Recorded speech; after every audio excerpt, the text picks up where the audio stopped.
का सर कुचलना चाहता है।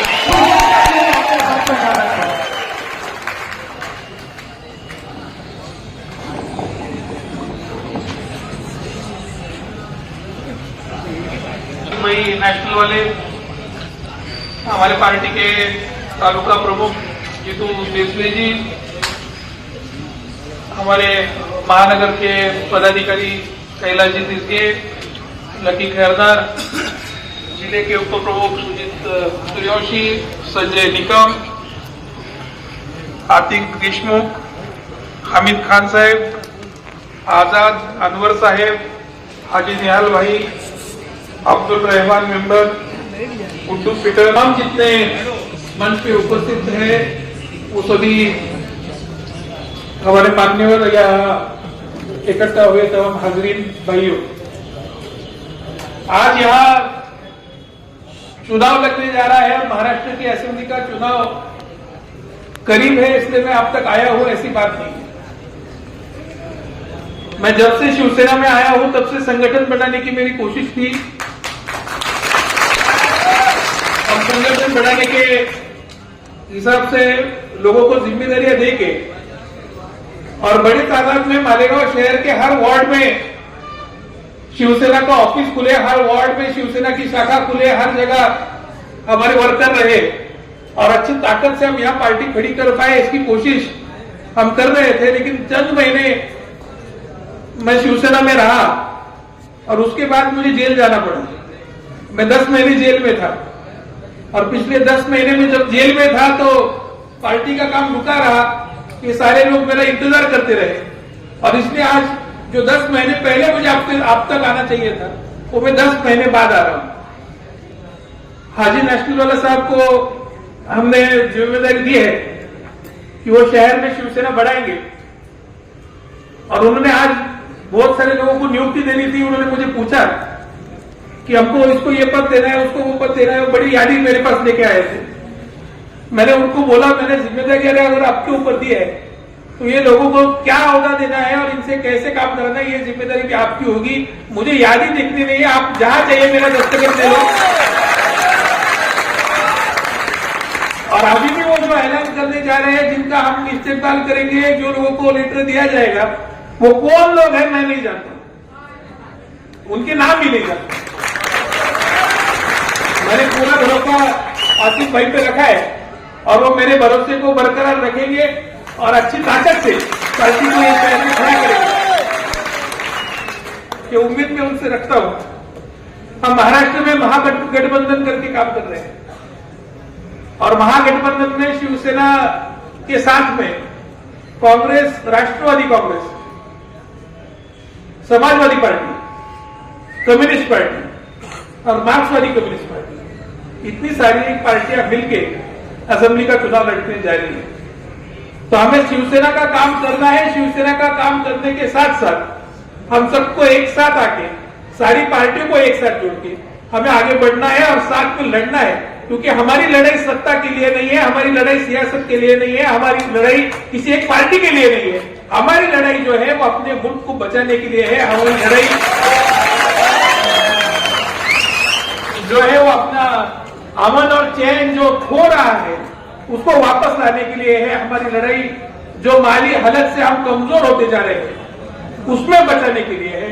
जो हमारी लूट चल रही है, जो भ्रष्टाचार चल रहा है, उसके खिलाफ लड़ने के लिए।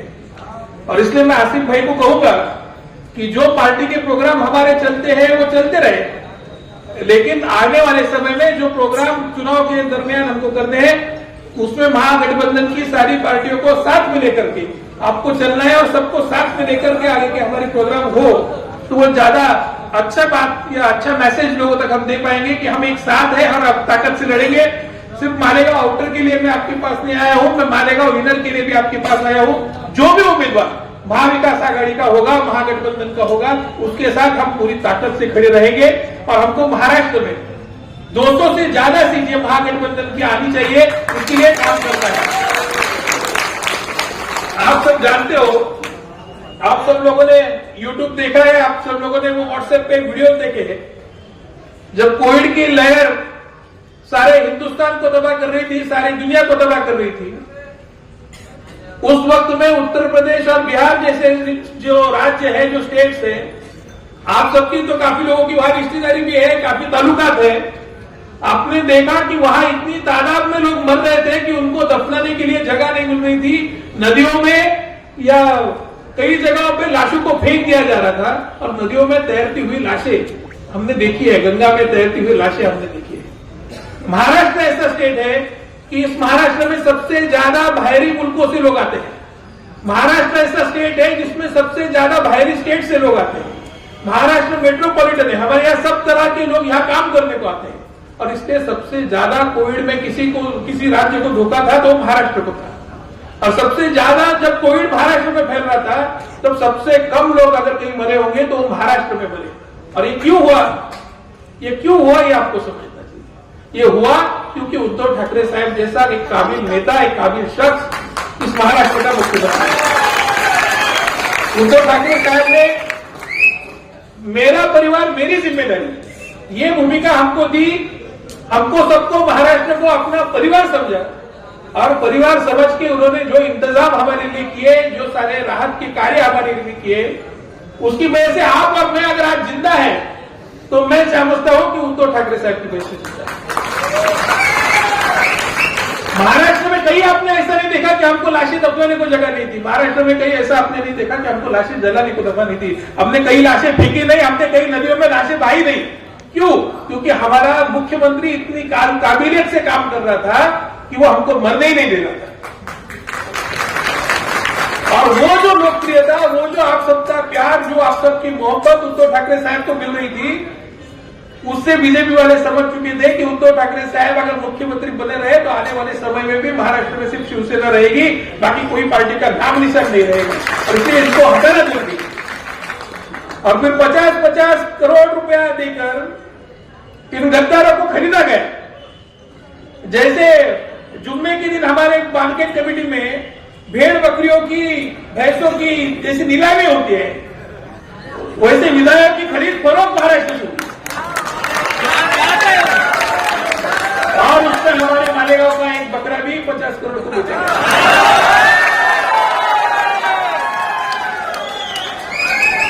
अभी बकरा बिका है तो उसको काटने का तो आपका हक बनता है।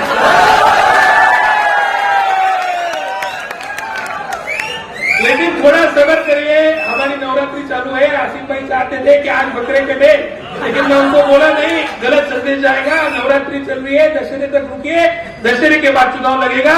चुनाव के टाइम हमारी जो भगवती माता है वो अपने हाथ से ही बकरा काटेगी।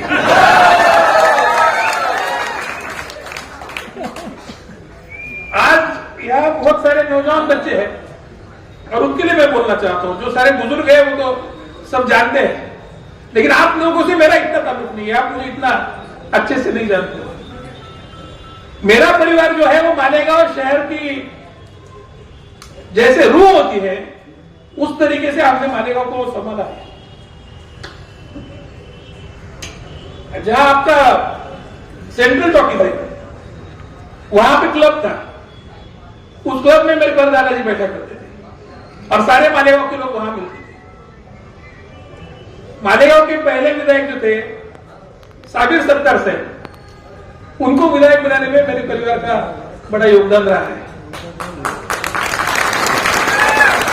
मियां आलम साहब और उनका सारा परिवार, ये जब वो जिंदा थे तब भी हमारा परिवार थे और आज भी निहाल साहब के परिवार को मैं अपना परिवार समझ के ही चलता हूं। पिछले गरीबी का ऐसा हाकिम जी को आपने सुना होगा। ऐसा हाकिम जी अगर मालेगांव में विधायक बनी थी तो सिर्फ मेरे दादाजी की बदौलत बनी थी, क्योंकि ऐसा हाकिम साहब से हमारा उतना ही करीब था। और बीच में मैं जब सियासत में नहीं था, मेरा सारा बचपन जो गया वो इस्लामपुरे में गया। मैं इस्लामपुरे में दुकान चलाता था और मालेगांव के जितने आपके कारपोरेटर है, जितने मेंबर है, सब मेरे यहाँ आके बैठते थे। वही सबका रात का बैठना होता था और रात को 4 बजे तक मैं वहां बैठता था। मुझे आसिफ भाई के फोन आ रहे थे कि जल्दी आओ जल्दी आओ। मैं जल्दी नहीं आया क्योंकि मुझे मालूम था मालेगांव सेंट्रल में जाना है तो रात को 10 के बाद ही मजा आता है। इसलिए मैं बराबर रात को 10 बजे आया। और वहां जब मेरे साथ सब कारपोरेटर बैठते थे, कारपोरेशन के कुछ कामों के ताल्लुक से मेरी बहस हुई और मुझे ऐसा लगा जो काम मैं करना चाहता हूं वो इस शहर में नहीं कर पा रहा हूं और इसलिए यहां का विधायक मेरे को बदलना है। और फिर हम सब लोगों ने सोचा कि अगर अपने को काम करना है, अगर अपने को अच्छे आदमी को, किसी अच्छे शख्स को विधायक बनाना है तो वो इंसान कैसा हो। तो हमें लगा जो आदमी इबादी है, जो आदमी हाजी है, जो आदमी मौलाना है, जो आदमी इस शहर को अच्छे ढंग से समझ सकता है, जो आदमी को अल्लाह का डर हो, वो आदमी कभी पैसा नहीं खा सकता, और ऐसे एक ईमानदार आदमी को ढूंढ के हमने खड़ा करना है। और हमने तलाश शुरू की, बहुत लोगों के पीछे पड़े और फिर एक नाम पे हम सब लोग आगे कायम हुए कि इस आदमी को हमको विधायक बनाना है। 2 महीने तक रोज सुबह उठ के मैं उनके घर जाता था और रोज मैं बोलता था कि आपको आमदारगी लड़नी है, आपको चुनाव लड़ना है। उनकी तैयारी नहीं होती थी, जबरन हमने उनको विधायक बनाया। लेकिन विधायक बनाने के बाद उन्होंने जो करिश्मे शुरू किए वो हम हैरान हो गए कि हमने विधायक बदला ही क्यों, पहला जो था वो बेहतर था। वाकया मैं आपको सुनना चाहता हूं। हाजी साहब तकरीर में बोले कि ये जो हज को भेजा जा रहा है, उम्रे को भेजा जा रहा है, अगर जियारत चालू होती तो जियारत को भी भेजा जाता, लेकिन ये जो हराम के पैसे से भेजा जा रहा है इसमें तो कोई शक नहीं कि अल्लाह आपके हज कबूल नहीं करने वाला। लेकिन ये तो बोलते हुए जब ये बोल रहे थे तो मेरे सामने वाकया आ रहा था और वाकया ऐसा है कि विधायक साहब की जो वालिदा थी उनके पैर को काटा गया था, उनको गैंग्रीन हुआ था और उनको मैं देखने गया था। आज वो है नहीं हमारे को और उनसे जब मिला वो मुझे बहुत गालियां देने लगी। मुझे समझ में नहीं आया कि मेरा इनका इतना करीब का ताल्लुक है और ये मुझे गालियां क्यों देती है। मैंने उनको बोला अम्मा क्या हुआ, आप मुझे गाली क्यों देती हो। अरे बोले मेरी टांग काटी गई, तेरे पैसे से काटी गई। तो मेरा क्या था कि आपकी टांग काटने से। अरे बोले मेरे घर में जो पैसा आता था वो पाक पैसा था, तूने इसको विधायक बना दिया, हराम का पैसा मेरे घर में आने लगा कि हराम की रोटी खाई इसलिए मेरी टांग काटी।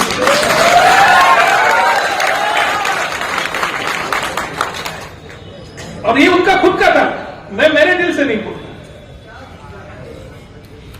और अगर ऐसा हो सकता है तो ये जो पैसा है, जो पैसे से आप हज कर रहे हो, जो पैसे से आप उम्रा कर रहे हो, जो पैसे से आप इबादत करने जा रहे हो, वो पैसा मेरी मार्केट कमेटी का है, वो मेरे किसान का है, वो मेरे व्यापारी का है, वो मेरे हमाल का है, वो मेरे मजदूर का है। और किसी की दुआ लेके हम हज जाते हैं। हज जाने से पहले दुश्मन के घर जाके भी आपको माफी मांगनी होती है। और जिस जगह आम किसान को लूटा गया, आम मजदूर को लूटा गया, जिसकी बद्दुआ लगी है, उस बद्दुआ वाले पैसे से आप जाओगे तो क्या अल्लाह ताला आपको माफी देगा। तो ये जो हाथ जा रहे हैं ना, इनको समझाइएगा कि हाथ जाते हैं ताकि जन्नत मिले। आप हाथ जा रहे हो, ऐसे पैसे से जा रहे हो कि आपको जन्नत तो दूर, आपको दोजख की आग में जलना पड़ेगा। अब जो लोग भेजे उनके साथ तो क्या होगा बोलना नहीं चाहिए। अभी इन्होंने कहा 15 साल उनके पास मार्केट कमेटी थी, अभी ये साल तो बारिश नहीं थी, फसल नहीं थी, हमारे पास आने वाला जो किसानों का माल था वो कम था और इसकी वजह से हम 2 करोड़ से सिर्फ आमदनी बढ़ा पाए। और आमदनी बढ़ाने में हमने कुछ अच्छा काम किया है, या हमारा कुछ प्लानिंग है, तो ऐसा बिल्कुल भी नहीं है। हमने कुछ नहीं किया और हम कुछ कर ही नहीं पाए क्योंकि वो पिछले 1 साल में 10 महीना तुमने जेल में था, 2 महीने मेरे काम करने को मिला, तो काम कैसे हुआ। फिर 2 करोड़ रुपया जब माल ही नहीं आ रहा, फिर भी आमदनी बढ़ी। यानी ये साल अच्छी बारिश है, अच्छी फसल है, बहुत तादाद में हमारे पास जब माल आएगा तो 4 से 5 करोड़ तक हम मुनाफा बढ़ा पाएंगे। तो इतने साल का 4 या 5 करोड़ का तो ये साल का हुए, ठीक है, चलो आपको छोड़ देते। वो मेरा आज बोलने का ताल्लुक नहीं, मुझे बोलना इतना है कि 2 करोड़ रुपए भी आप सालाना पकड़े तो 15 साल का 30 करोड़ रुपए होगा। और ये 30 करोड़ रुपया जो किसान का लूटा गया, इसके ऊपर आज चुनाव लड़ा जा रहा है। और उस पैसे को लेकर या लोगों की बददुआ लेकर वो पैसे से आपको कोई चुन लेने को आ रहा है, आपको खरीदने को आ रहा है, तो उसको आप वोट देंगे क्या, ये आपको सोचना होगा। आप नहीं करेगा, ये आपको याद रखना पड़ेगा और ये बात आपको लोगों तक पहुंचानी। मेरा जो आप लोगों से ताल्लुकात है वो सालों से है, बचपने से है। मेरी दादी जब चुनाव लड़ी थी तो मुसलमानों की वोट हमारे हल्के में सिर्फ 5,000। मेरे पिताजी जब चुनाव लड़े थे तो 7-8 हजार थी। और ऐसी स्थिति में भी जब 7-8 हजार भी मुसलमानों की वोट नहीं थी, मेरे दादा ने सिटी कॉलेज यहां चालू करके सारे मुसलमानों के बच्चे अच्छी तालीम ले सके, उसके लिए काम किया। और सिटी कॉलेज की वजह से आज सारा कार्यक्रम। जब आपकी वोट मेरे हल्के में 5,000 भी नहीं थी, तब मालदे में हमने स्कूल चालू की, उर्दू स्कूल चालू की, रमजानपुरे में हमने उर्दू स्कूल चालू की और उस स्कूल के जरिए से ग्रामीण भाग के लोग पढ़ने गए। आज जब आपका मुद्दा आ ही रहा है मालदे का और रमजानपुरे का खास करके, तो मैं आपको बताना चाहता हूं कि हमारे जो मंत्री महोदय है ये आपको मालेगांव में आने नहीं देना चाहते। इनका कहना था मुसलमानों की इतनी आबादी मुझे मालेगांव में नहीं चाहिए, इनकी आबादी बढ़ रही है, मैं मालेगांव में इनको आने नहीं दूंगा। मैंने बहुत कोशिश की। निहाल अहमद साहब तब महापौर थे और निहाल हमारे योले वाले साहब डिप्टी मेयर थे, उनसे मेरा बहुत करीब का ताल्लुक था और मैं रोज योली वाले साहब के यहाँ बैठता था और वहां से हम निहाल साहब के पास जाते थे और कोशिश करते थे कि हमारा सोएगांव है, भाईगांव है, दियाना है, मालदा है, दरेगांव है, सायना है, कलेक्टर पट्टा है, ये जो मालेगांव शहर के चारों बाजू के एरिया, चाहे वो उसमें हिंदू रहते हो चाहे उसमें मुसलमान रहते हो, उसको मालेगांव शहर में शरीक करना जरूरी है। क्योंकि जो हालत हम लोग देख रहे थे आपके इस्लामपुरे में हो या और किसी एरिया में हो, इतने छोटे छोटे मकान और इतने कम जगह में आबादी लोगों की बढ़ती जा रही थी, क्योंकि बाहर फैसिलिटी नहीं थी, बाहर पानी नहीं मिलता था, गटरें नहीं मिलती थी, सड़क नहीं मिलती थी, बिजली नहीं मिलती थी, तो लोग दूर जाना पसंद नहीं करते थे, सबको एक ही जगह रहना था। तो जब हम ज्यादा जगह देंगे, कारपोरेशन जब बड़ी होगी, महापालिका बनी, आज तक महाराष्ट्र में जितनी महापालिका बनी सब महापालिका में आजू बाजू के गांव को शरीक किया गया। मालेगांव एक ही महापालिका बनी तो ऐसी बनी कि जिसके आजू बाजू का कोई एरिया दिया ही नहीं गया, सिर्फ जितनी नगर पालिका थी उतनी महापालिका बनाई गई। ये पहली बार हमारे साथ हुआ। और फिर ये आजू बाजू के लोगों को हमको संभालना था, इनको अंदर लेना था और ये एरिया लेने को ना स्टेट तैयार हो रही थी ना कारपोरेशन तैयार हो रही थी। फिर मैंने मुकदमा दायर किया और पीआईएल मैंने हाईकोर्ट में दाखिल किया, पीआईएल में जीता और हाईकोर्ट ने फैसला सुनाया कि ये पांचों जो देहात है इनको मालेगांव कारपोरेशन में शरीक किया जाए। उसके बाद भी कारपोरेशन नहीं कर रही थी क्योंकि इनका दबाव था। दूसरी बार मैं कोर्ट में गया, दूसरी बार फिर फैसला मिला, तीसरी बार फिर कोर्ट गया, फिर कोर्ट का फैसला आया। 3 बार कोर्ट में मैं जीता, तीनों बार कोर्ट ने फैसला किया, लेकिन सरकार भी नहीं मान रही थी, कारपोरेशन भी नहीं मान रही थी। फिर कंटेम्प्ट पिटीशन होता है और कंटेम्प्ट पिटीशन मैंने किया। कंटेम्प्ट में जब हाईकोर्ट छिड़ी और जब मालेगांव के मेयर को भी, तुम्हारे महाराष्ट्र के मुख्यमंत्री को भी जब सजा होगी ऐसा माहौल बना, तब उनको सबको ये सुनवाई करनी पड़ी और ये सब गांव जो रमजानपुरा होगा, मालदी शिवार होगा, तुम्हारा दरेगांव होगा, ये सब एरिया मालेगांव शहर में शरीक किया गया। उसको लाने के बाद हमारे सामने तो सवाल था कि अब ये नया एरिया बना है, लोग वहां रहने जा रहे हैं, उनको हमको फैसिलिटीज देनी थी, वहां सड़कें बनानी थी, वो गटरें बनानी थी, लेडीज के लिए टॉयलेट्स बनानी थी, बिजली लानी थी और इन कामों के लिए कारपोरेशन के पास पैसा नहीं था। और तब जकात थी, जकात ये वैट नहीं था, तुम्हारा जीएसटी नहीं था, जकात लेने का कारपोरेशन को हक था। और जब जकात ली जाती थी तो जकात का ठेका निकलता था और जकात का ठेका एक ही जरिया था कि जिसके जरिए से कारपोरेशन को पैसा आएगा और जिसके जरिए से हम तरक्की कर पाएंगे। 30 करोड़ 40 करोड़ का जकात का ठेका होगा और जब जकात का ठेका निकला तो कोई आदमी को उसमें भरने नहीं दिया और फिर उन्होंने कहा कि 40 करोड़ को मानेगा, कोई जकात लेने को तैयार नहीं, उसकी ऑफसेट वैल्यू कम करो, उसको 30 करोड़ चाहिए। और 30 करोड़ में उनका जो तय हुआ था उस आदमी को देने का और सब पैसा निकाल लेने का, ये पक्की सोच बनाई। ये सोच बनाने के बाद जितने तुम्हारे जगत के नाके होते थे, मैं सब नाके पे गया, वहां से आंकड़ा लिया कि दिन का कलेक्शन कितना होता है, उसके हिसाब से हमने सारे जगहों पे आंकड़े लिए और मुझे पता चला इसमें 100 करोड़ से ज्यादा पैसा निकलता है। और 100 करोड़ रुपया अगर मिलता है तो 30 करोड़ में क्यों देना है? तो मैंने खुद उस पर टेंडर भरा और मैंने कुछ भी देखा नहीं, मैंने सिर्फ बोला कि 100 करोड़ के आगे जाना है, इनको रोकना है, पैसा कैसे वसूल करते हैं वो देखते हैं। गुजरात से एक सेठ को बुलाया, हमने ठेका भरा और मैंने पहला ही टेंडर 130 करोड़ का भर दिया। और जैसे मैंने 30 करोड़ के ऑफसेट वैल्यू को 130 करोड़ का टेंडर भरा, ये डर गए, इनको पता चला अभी शहर को असलियत पता होने वाली, तो इन्होंने मेरा टेंडर रोके रखा और उनका जो टेंडर भरा था उसका पैकेट खोल के और उसको बदल दिया और 131 करोड़ का पैकेट डाल के उन्होंने ठेका दिया। वो अभी मुझे ठेका लेना ही नहीं था, मुझे सिर्फ आपको पैसा देना था। जो 30 करोड़ में जाने वाला था वो 131 करोड़ में गया, वो मेरी वजह से। और उसके लिए भी हम सुप्रीम कोर्ट तक गए। 131 करोड़ जाने के बाद उसमें से जो पैसा आया उसमें आपके मालदे का हो, हमारे सोएगांव का हो, हमारे दयाने का हो, रमजानपुरे का हो, दरेगांव का हो, ये जो विकास हम कर पाए ये उसकी बदौलत। और आज 400 करोड़ से ऊपर पैसा मिल रहा है जो सरकार से हमको अनुदान मिलता है, वो उसी बेस पे मिलता है कि हम 130 करोड़ से ज्यादा जगत करवाते थे। अगर ये 30 करोड़ का आंकड़ा सरकार को जाता था तो आज ये 400-500 करोड़ जो तुमको सरकार से मिलता है ये 100 करोड़ भी नहीं मिलता। और इसलिए ये कारपोरेशन के लिए भी काम किया हूं, आपके शहर के लिए भी काम किया हूं, लेकिन मेरे खानदान का एक हमेशा से बात रही है कि हमने जो करा है वो हमने कह के नहीं बोला। और हम कभी हमारी जाहिरात नहीं करते, हम कभी वो उसके प्रोग्राम नहीं करते, हम वो बोलते नहीं है। लेकिन अभी आप सब बच्चे अभी 25 साल के 20 साल के वोटर हो गए, आपको मालूम ही नहीं है क्या हुआ है और इसलिए बोलना पड़ रहा है कि ये सारी असलियत है। और इतना काम आप सबको लोगों के लिए हमने कई सालों से किया है। आज मालेगांव शहर में जो विधायक, मालेगांव ग्रामीण के हमारे जो विधायक है मालेगांव बाह्य के, जो मंत्री है, शिवसेना कभी फिरका परस्त नहीं थी। शिवसेना ने कभी मुसलमानों के साथ नाइंसाफी नहीं की। बाला साहेब ठाकरे ने जब पहली बार महाराष्ट्र में सरकार आई 1995 में, तो शिवसेना से सबसे पहले कहा कि मुझे एक मुसलमान मंत्री होना ही चाहिए और उन्होंने मंत्रिमंडल में उनको स्थान दिया। लेकिन जब मालेगांव में फसाद हुई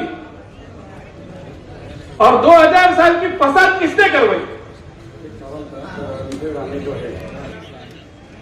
और ये सियासी फसाद, और इस फसाद को करा के मेरे वालिद को यहां से हटाया गया, मेरे वालिद को चुनाव में हराया गया।